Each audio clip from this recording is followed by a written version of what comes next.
ہی سے مدد چاہتے ہیں۔ ایاک نعبد و ایاک نستعین، ہم تیری ہی عبادت کرتے ہیں اور تجھ ہی سے مدد چاہتے ہیں۔ تفسیر صراط الجنان میں اس کی تفسیر کچھ اس طرح ہے۔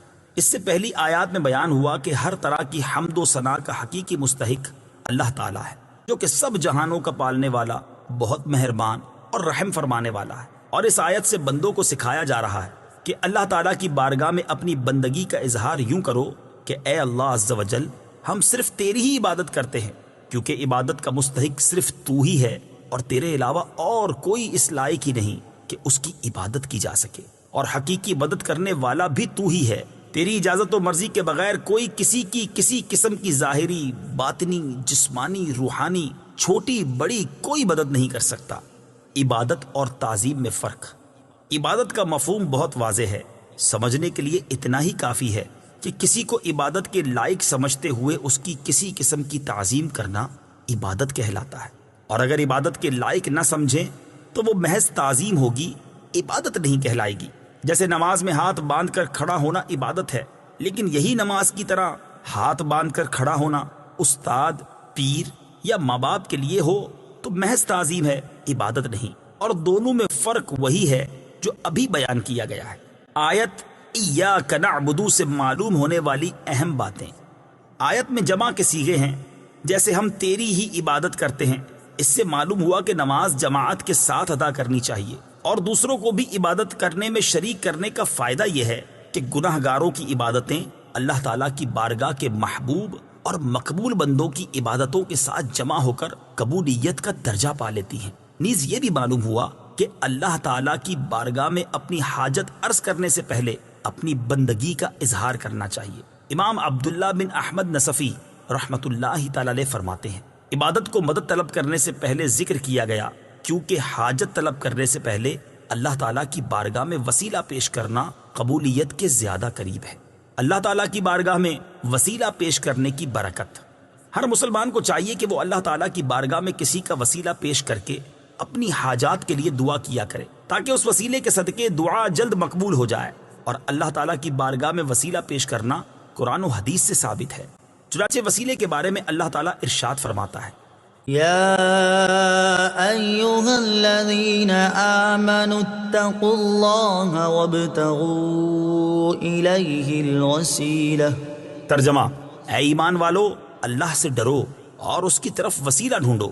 اور سنن ابن ماجہ میں ہے کہ ایک نابینا صحابی بارگاہ رسالت صلی اللہ تعالیٰ علیہ وسلم میں حاضر ہو کر دعا کے طالب ہوئے، تو آپ صلی اللہ تعالیٰ علیہ وسلم نے انہیں اس طرح دعا مانگنے کا حکم دیا، اللهم إني أسألك وأتوجه إليك بمحمد نبي الرحمة يا محمد إني قد توجهت بك إلى ربي في حاجتي هذه لتقضى اللهم فشفعه في۔ اے اللہ عز و جل، میں تجھ سے سوال کرتا ہوں اور تیری طرف نبی رحمت حضرت محمد صلی اللہ تعالیٰ علیہ وسلم کے ساتھ متوجہ ہوتا ہوں۔ اے محمد صلی اللہ تعالیٰ علیہ وسلم، میں نے آپ صلی اللہ تعالیٰ علیہ وسلم کے وسیلے سے اپنے رب عز و جل کی طرف اپنی اس حاجت میں توجہ کی تاکہ میری حاجت پوری کر دی جائے۔ اے اللہ عز و جل، پس تو میرے لیے حضور صلی اللہ تعالیٰ علیہ وسلم کی شفاعت قبول فرما۔ حدیث پاک میں مذکور لفظ یا محمد سے متعلق ضروری وضاحت۔ اعلیٰ حضرت امام احمد رضا خان علیہ رحمۃ الرحمان فرماتے ہیں، علماء تصریح فرماتے ہیں، حضور اقدس صلی اللہ تعالیٰ علیہ وسلم کو نام لے کر ندا کرنی حرام ہے، اور یہ بات واقعی محل انصاف ہے۔ جسے اس کا مالک و مولا تبارک و تعالیٰ نام لے کر نہ پکارے تو غلام کی کیا مجال کہ وہ راہ ادب سے تجاوز کرے۔ بلکہ امام زین الدین مراغی وغیرہ محققین نے فرمایا، اگر یہ لفظ کسی دعا میں وارد ہو جو خود نبی اکرم صلی اللہ تعالیٰ علیہ وسلم نے تعلیم فرمائی ہو، جیسے دعائے یا محمد انی توجہت بکا الی ربی، تاہم اس کی جگہ یا رسول اللہ یا نبی اللہ کہنا چاہیے۔ حالانکہ الفاظ دعا میں حتی الوسع تغییر نہیں کی جاتی۔ یہ مسئلہ مہمہ یعنی اہم ترین مسئلہ جس سے اکثر اہل زمانہ غافل ہے، واجب الحفظ ہے۔ وَإِيَّاكَ نَسْتَعِينُ، اور تجھ ہی سے مدد چاہتے ہیں۔ تفسیر صراط الجنان میں اس کی تفسیر کچھ اس طرح ہے۔ اس آیت میں بیان کیا گیا کہ مدد طلب کرنا خواہ واسطے کے ساتھ ہو یا واسطے کے بغیر ہو، ہر طرح سے اللہ تعالیٰ کے ساتھ خاص ہے، اور اللہ تعالیٰ کی ذات ہی ایسی ہے جس سے حقیقی طور پر مدد طلب کی جائے۔ اعلیٰ حضرت امام احمد رضا خان علیہ رحمت الرحمن فرماتے ہیں، حقیقی مدد طلب کرنے سے مراد یہ ہے کہ جس سے مدد طلب کی جائے اسے بالذات قادر، مستقل مالک اور غنی بے نیاز جانا جائے کہ وہ اللہ تعالیٰ کی عطا کے بغیر خود اپنی ذات سے اس کام یعنی مدد کرنے کی قدرت رکھتا ہے۔ اللہ تعالیٰ کے علاوہ کسی اور کے بارے میں یہ عقیدہ رکھنا ہر مسلمان کے نزدیک شرک ہے، اور کوئی مسلمان اللہ تعالیٰ کے علاوہ کسی اور کے بارے میں ایسا عقیدہ نہیں رکھتا، اور اللہ تعالیٰ کے مقبول بندوں کے بارے میں مسلمان یہ عقیدہ رکھتا ہے کہ وہ اللہ تعالیٰ کی بارگاہ تک پہنچنے کے لیے واسطہ اور حاجات پوری ہونے کا وسیلہ اور ذریعہ ہیں۔ تو جس طرح حقیقی وجود کہ کسی کے پیدا کیے بغیر خود اپنی ذات سے موجود ہونا اللہ تعالیٰ کے ساتھ خاص ہے، اس کے باوجود کسی کو موجود کہنا اس وقت تک شرک نہیں جب تک وہی حقیقی وجود مراد نہ لیا جائے۔ یوں ہی حقیقی علم کہ کسی کی عطا کے بغیر خود اپنی ذات سے ہو، اور حقیقی تعلیم کہ کسی چیز کی محتاجی کے بغیر از خود کسی کو سکھانا اللہ تعالیٰ کے ساتھ خاص ہے، اس کے باوجود دوسرے کو عالم کہنا یا اس سے علم طلب کرنا اس وقت تک شرک نہیں ہو سکتا جب تک وہی اصلی معنی مقصود نہ ہو۔ تو اسی طرح کسی سے مدد طلب کرنے کا معاملہ ہے کہ اس کا حقیقی معنی اللہ تعالیٰ کے ساتھ خاص ہے، اور وسیلہ و واسطہ کے معنی میں اللہ تعالیٰ کے علاوہ کے لیے ثابت ہے اور حق ہے، بلکہ یہ معنی تو غیر خدا ہی کے لیے خاص ہیں، کیونکہ اللہ تعالیٰ وسیلہ اور واسطہ بننے سے پاک ہے۔ اس سے اوپر کون ہے کہ یہ اس کی طرف وسیلہ ہوگا، اور اس کے سوا حقیقی حاجت روا کون ہے کہ یہ بیچ میں واسطہ بنے گا؟ بد مذہبوں کی طرف سے ہونے والا ایک اعتراض ذکر کر کے اس کے جواب میں فرماتے ہیں، یہ نہیں ہو سکتا کہ خدا سے توسل کر کے اسے کسی کے یہاں وسیلہ اور ذریعہ بنایا جائے۔ اس وسیلہ بننے کو ہم اولیاء کرام سے مانگتے ہیں کہ وہ دربار الہی میں ہمارا وسیلہ، ذریعہ اور قضائے حاجات کا واسطہ ہو جائیں۔ اس بے وقوفی کے سوال کا جواب اللہ تعالیٰ نے اس آیت کریمہ میں دیا ہے۔ وَلَوْ أَنَّهُمْ إِذْ ظَلَمُوا أَنفُسَهُمْ جَاءُوكَ فَاسْتَغْفَرُوا اللَّهَ واستغفر لهم الرسول لوجدوا الله توابا رحيما۔ ترجمہ، اور جب وہ اپنی جانوں پر ظلم یعنی گناہ کر کے تیرے پاس حاضر ہوں اور اللہ سے معافی چاہیں اور معافی مانگیں ان کے لیے رسول، تو بے شک اللہ کو توبہ قبول کرنے والا مہربان پائیں گے۔ کیا اللہ تعالیٰ اپنے آپ نہیں بخش سکتا تھا؟ پھر کیوں یہ فرمایا کہ اے نبی تیرے پاس حاضر ہوں اور تو اللہ سے ان کی بخشش چاہے تو یہ دولت و نعمت پائیں؟ یہی ہمارا مطلب ہے جو قرآن کی آیت صاف فرما رہی ہے۔ زیر تفسیر آیت کریمہ کے بارے میں مزید تفصیل جاننے کے لیے فتاوی رضویہ کی 21ویں جلد میں موجود اعلیٰ حضرت امام احمد رضا خان علیہ رحمت الرحمن کا رسالہ برکات الامداد لأہل الاستمداد یعنی مدد طلب کرنے والوں کے لیے امداد کی برکتیں، اس کا مطالعہ فرمائیں۔ اللہ تعالیٰ کی عطا سے بندوں کا مدد کرنا اللہ تعالیٰ ہی کا مدد کرنا ہوتا ہے۔ یاد رہے کہ اللہ تعالیٰ اپنے بندوں کو دوسروں کی مدد کرنے کا اختیار دیتا ہے، اور اس اختیار کی بنا پر ان بندوں کا مدد کرنا اللہ تعالیٰ ہی کا مدد کرنا ہوتا ہے۔ جیسے غزوہ بدر میں فرشتوں نے آ کر صحابہ کرام رضی اللہ تعالیٰ عنہم کی مدد کی، لیکن اللہ تعالیٰ نے ارشاد فرمایا وَلَقَدْ نَصَرَكُمُ اللَّهُ بِبَدْرٍ وَأَنْتُمْ أَذِلَّةٌ۔ ترجمہ، اور بے شک اللہ نے بدر میں تمہاری مدد کی جب تم بالکل بے سر و سامان تھے۔ یہاں فرشتوں کی مدد کو اللہ تعالیٰ کی مدد کہا گیا، اس کی وجہ یہی ہے کہ فرشتوں کو مدد کرنے کا اختیار اللہ تعالیٰ کے دینے سے ہے، تو حقیقتاً یہ اللہ تعالیٰ ہی کی مدد ہوئی۔ یہی معاملہ انبیاء کرام علیہ الصلوۃ والسلام اور اولیاء اعظام رحمۃ اللہ تعالیٰ علیہم کا ہے کہ وہ اللہ عز و جل کی عطا سے مدد کرتے ہیں، اور حقیقتاً وہ مدد اللہ تعالیٰ کی ہوتی ہے۔ جیسے حضرت سلیمان علیہ نبینا علیہ الصلوۃ والسلام نے اپنے وزیر حضرت آصف بن برخیہ رضی اللہ تعالیٰ عنہ سے تخت لانے کا فرمایا، اور انہوں نے پلک جھپکنے میں تخت حاضر کر دیا۔ اس پر انہوں نے فرمایا ھذا من فضل ربی، یہ میرے رب کے فضل سے ہے۔ اور تاجدار رسالت صلی اللہ تعالیٰ علیہ وسلم کی سیرت مبارکہ میں مدد کرنے کی تو اتنی مثالیں موجود ہیں کہ اگر سب جمع کی جائیں تو ایک ضخیم کتاب مرتب ہو سکتی ہے۔ ان میں سے چند مثالیں یہ ہیں۔ نمبر 1 صحیح بخاری میں ہے، نبی کریم علیہ الصلوۃ والسلام نے تھوڑے سے کھانے سے پورے لشکر کو سیر کیا۔ نمبر 2 بخاری شریف ہی میں ہے، آپ صلی اللہ تعالی علیہ وسلم نے دودھ کے ایک پیالے سے 70 صحابہ کو سیراب کر دیا۔ نمبر 3، یہ بھی بخاری شریف میں ہے، انگلیوں سے پانی کے چشمے جاری کر کے 1400 یا اس سے بھی زائد افراد کو سیراب کر دیا۔ نمبر 4، لعاب دہن سے بہت سے لوگوں کو شفا عطا فرمائی، اور یہ تمام مددیں چونکہ اللہ تعالیٰ کی عطا کردہ طاقت سے تھی، لہٰذا سب اللہ تعالیٰ کی ہی مددیں ہیں۔ اس بارے میں مزید تفصیل کے لیے فتاوی رضویہ کی 30ویں جلد میں موجود اعلیٰ حضرت امام اہل سنت مولانا شاہ امام احمد رضا خان علیہ رحمت الرحمان کے رسالے الامن والعلا لناعت المصطفیٰ بدافع البلا، یعنی نعت مصطفیٰ صلی اللہ تعالی علیہ وسلم بیان کرنے والوں کے لیے انعامات کا مطالعہ فرمائیے۔ اهدنا الصراط المستقیم۔ ترجمہ، ہمیں سیدھے راستے پر چلا، اہدنا الصراط المستقیم، ہمیں سیدھے راستے پر چلا۔ تفسیر صراط الجنان میں اس کی تفسیر کچھ اس طرح ہے: اللہ تعالیٰ کی ذات و صفات کی معرفت کے بعد اس کی عبادت اور حقیقی مددگار ہونے کا ذکر کیا گیا، اور اب یہاں سے ایک دعا سکھائی جا رہی ہے کہ بندہ یوں عرض کرے: اے اللہ عز و جل، تو نے اپنی توفیق سے ہمیں سیدھا راستہ دکھا دیا، اب ہماری اس راستے کی طرف ہدایت میں اضافہ فرما اور ہمیں اس پر ثابت قدم رکھ۔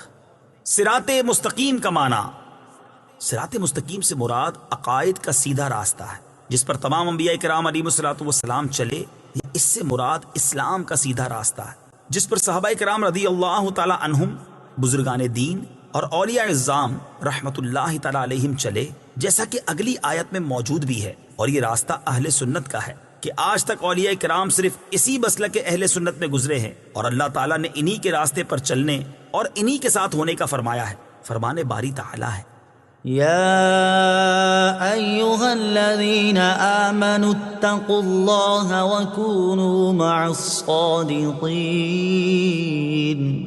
ترجمہ، اے ایمان والو، اللہ سے ڈرو اور سچوں کے ساتھ ہو جاؤ۔ ابن ماجہ کی حدیث ہے، حضرت انس رضی اللہ تعالیٰ عنہ سے روایت ہے، سید المرسلین صلی اللہ تعالیٰ علیہ وسلم نے ارشاد فرمایا: بے شک میری امت کبھی گمراہی پر جمع نہیں ہوگی، اور جب تم لوگوں میں اختلاف دیکھو تو تم پر لازم ہے کہ سواد اعظم یعنی مسلمانوں کے بڑے گروہ کے ساتھ ہو جاؤ۔ ترمذی شریف کی حدیث ہے، حضرت عبداللہ بن عمر رضی اللہ تعالیٰ عنہما سے روایت ہے، نبی اکرم صلی اللہ تعالیٰ علیہ وسلم نے ارشاد فرمایا: بنی اسرائیل 72 فرقوں میں تقسیم ہو گئے تھے، اور میری امت 73 فرقوں میں تقسیم ہو جائے گی، ان میں سے ایک کے علاوہ سب جہنم میں جائیں گے۔ صحابہ کرام نے عرض کی: یا رسول اللہ صلی اللہ تعالی علیہ وسلم، نجات پانے والا فرقہ کون سا ہے؟ ارشاد فرمایا: وہ اس طریقے پر ہوگا جس پر میں اور میرے صحابہ ہیں۔ ہدایت حاصل کرنے کے ذرائع، یاد رہے کہ اللہ تعالیٰ نے ہدایت حاصل کرنے کے بہت سے ذرائع عطا فرمائے ہیں، ان میں سے چند یہ ہیں: نمبر 1، انسان کی ظاہری باطنی صلاحیتیں جنہیں استعمال کر کے وہ ہدایت حاصل کر سکتا ہے۔ نمبر 2، آسمانوں زمینوں میں اللہ تعالیٰ کی قدرت و وحدانیت پر دلالت کرنے والی نشانیاں جن میں غور و فکر کر کے انسان ہدایت پا سکتا ہے۔ نمبر 3، اللہ تعالیٰ کی نازل کردہ کتابیں، ان میں سے تورات، انجیل اور زبور قرآن پاک نازل ہونے سے پہلے لوگوں کے لیے ہدایت کا باعث تھیں، اور اب قرآن مجید لوگوں کے لیے ہدایت حاصل کرنے کا ذریعہ ہے۔ نمبر 4، اللہ تعالیٰ کے بھیجے ہوئے خاص بندے انبیاء کرام اور مرسلین اعظام علیہم الصلاۃ والسلام یہ اپنی اپنی قوموں کے لیے ہدایت حاصل کرنے کا ذریعہ تھے، اور ہمارے نبی حضرت محمد مصطفیٰ صلی اللہ تعالی علیہ وسلم قیامت تک آنے والے تمام لوگوں کے لیے ہدایت کا ذریعہ ہے۔ آیت اہدنا الصراط المستقیم سے معلوم ہونے والے احکام، اس آیت سے 3 باتیں معلوم ہوئیں۔ نمبر 1، ہر مسلمان کو اللہ تعالیٰ سے سیدھے راستے پر ثابت قدمی کی دعا مانگنی چاہیے، کیونکہ سیدھا راستہ منزل مقصود تک پہنچا دیتا ہے اور ٹیڑھا راستہ مقصود تک نہیں پہنچاتا۔ اللہ تعالیٰ ارشاد فرماتا ہے کہ عقل والے اس طرح دعا مانگتے ہیں: ربنا لا تزغ قلوبنا بعد إذ هديتنا وهب لنا من لدنك رحمة إنك أنت الوهاب۔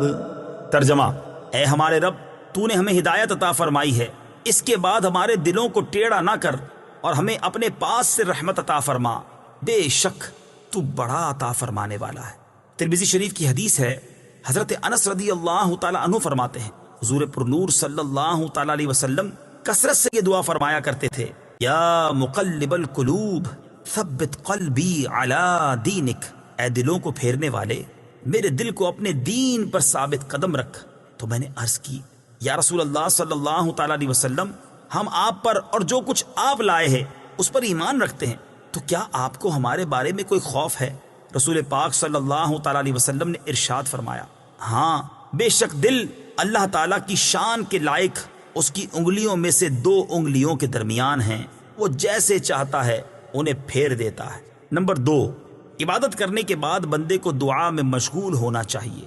نمبر 3، صرف اپنے لیے دعا نہیں مانگنی چاہیے بلکہ سب مسلمانوں کے لیے دعا مانگنی چاہیے کہ اس طرح دعا زیادہ قبول ہوتی ہے۔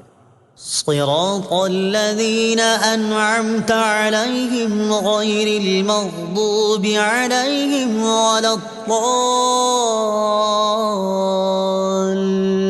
الضالين۔ ترجمہ، ان لوگوں کا راستہ جن پر تو نے احسان کیا، نہ کہ ان کا راستہ جن پر غضب ہوا اور نہ بہکے ہوئوں کا۔ صراط الذین انعمت علیہم، ان لوگوں کا راستہ جن پر تو نے احسان کیا۔ تفسیر صراط الجنان میں اس کی تفسیر کچھ اس طرح ہے۔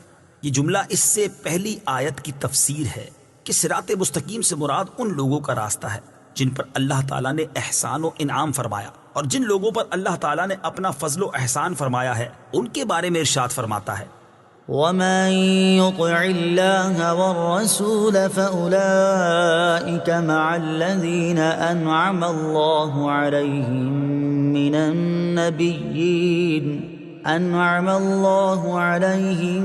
من النبيين والصديقين والشهداء والصالحين وحسن أولئك رفيقا۔ ترجمہ، اور جو اللہ اور رسول کی اطاعت کرے تو وہ ان لوگوں کے ساتھ ہوں گے جن پر اللہ نے فضل کیا، یعنی انبیاء اور صدیقین اور شہداء اور صالحین، اور یہ کتنے اچھے ساتھی ہیں۔ آیت صراط الذین انعمت علیہم سے معلوم ہونے والے مسائل۔ اس آیت سے 2 باتیں معلوم ہوئیں۔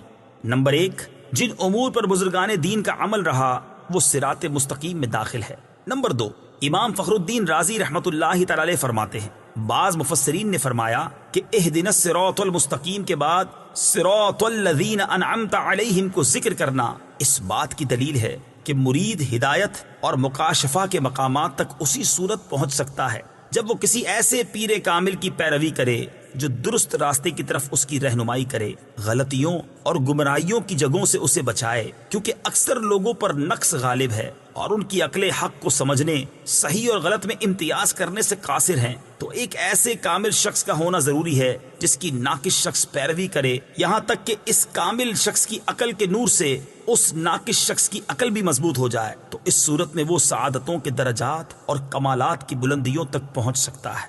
غیر المغضوب علیہم ولا الضالین، نہ کہ ان کا راستہ جن پر غضب ہوا اور نہ بہکے ہوئوں کا۔ اس کی تفسیر صراط الجنان میں ہے۔ جن پر اللہ تعالیٰ کا غضب ہوا ان سے مراد یہودی اور بہکے ہوئوں سے مراد عیسائی ہیں، جیسا کہ سنن ترمذی جلد 4 صفحہ 444 حدیث نمبر 2964 میں ہے۔ اور امام فخر الدین رازی رحمۃ اللہ تعالی علیہ نے یہ بھی لکھا ہے کہ جن پر غضب ہوا ان سے مراد بد عمل ہیں اور بہکے ہوئوں سے مراد بد عقیدہ لوگ ہیں۔ ہر مسلمان کو چاہیے کہ وہ عقائد، اعمال، سیرت، صورت ہر اعتبار سے یہودیوں، عیسائیوں اور تمام کفار سے الگ رہے، نہ ان کے طور طریقے اپنائے اور نہ ہی ان کے رسم و رواج اور فیشن اختیار کرے، اور ان کی دوستیوں اور صحبتوں سے دور رہتے ہوئے اپنے آپ کو قرآن و سنت کے سانچے میں ڈھالنے میں ہی اپنے لیے دونوں جہان کی سعادت تصور کرے۔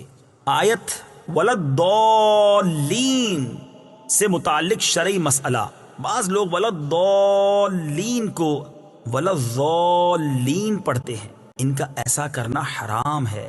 اعلیٰ حضرت امام احمد رضا خان علیہ الرحمۃ الرحمان فرماتے ہیں، ضاد، ظا، ذال، زا سب حروف متباینہ متغائرہ یعنی ایک دوسرے سے جدا جدا حروف ہیں، ان میں سے کسی کو دوسرے سے تلاوت قرآن میں قصدن بدلنا، اس کی جگہ اسے پڑھنا، نماز میں ہو خواہ بیرون نماز، حرام قطعی و گناہ عظیم، افتراء علی اللہ و تحریف کتاب کریم ہے۔ اس مسئلے کے بارے میں دلائل کے ساتھ تفصیلی معلومات حاصل کرنے کے لیے فتاوی رضویہ کی 6 جلد میں موجود ان رسائل کا مطالعہ فرمائیں۔ نمبر 1، نعم الزاد لروم الضاد، یعنی ضاد کی ادائیگی کا بہترین طریقہ۔ نمبر 2، الجام الصاد عن سنن الضاد، ضاد کی ادائیگی کے غلط اور صحیح طریقوں کا بیان۔ آمین، اس کا ایک معنی ہے اے اللہ عز و جل تو قبول فرما، دوسرا معنی ہے اے اللہ عز و جل تو ایسا ہی فرما۔ آمین سے متعلق شرعی مسائل۔ نمبر 1، یہ قرآن مجید کا کلمہ نہیں ہے۔ نمبر 2، نماز کے اندر اور نماز سے باہر جب بھی سورہ فاتحہ ختم کی جائے تو اس کے بعد آمین کہنا سنت ہے۔ نمبر 3، احناف کے نزدیک نماز میں آمین بلند آواز سے نہیں بلکہ آہستہ کہی جائے گی۔ صدق اللہ العظیم۔